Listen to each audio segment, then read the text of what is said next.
Women's history is important because it's our history in general. You know, there's nothing on the planet that's ever happened where, you know, it was solely one gender. And so, you know, when you stop and you take into consideration when we celebrate women's history, we're really celebrating the history of America.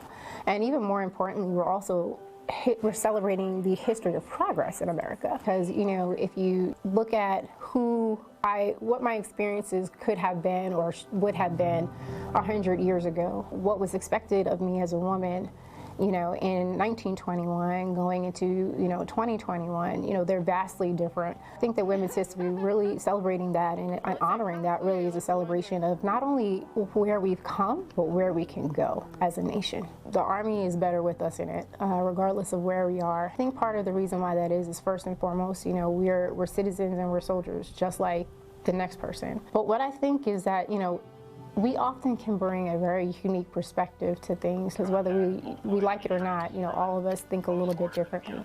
And so, to me, if you really want to represent the demographics of the United States, you know, it requires our input, it requires our thoughts, it requires our desire for action, it requires our perspective so that we're seeing things from a 360 picture and not necessarily just seeing things from one side. So, you know, to take out women, whether it's lethal or non-lethal, you're missing some pieces to the puzzle if you're not looking at everybody's view, and every voice is not necessarily heard in order for us to figure out if the decisions that we're going to make or the actions that we're going to take on an objective are going to meet the goals and the objectives and the intent that the commanders actually put out.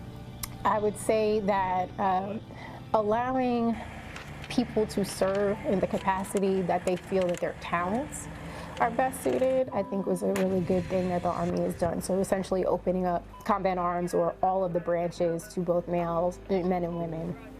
Because when it all comes down to it, you know, just because I would not necessarily decide to become a Ranger because that's just not me.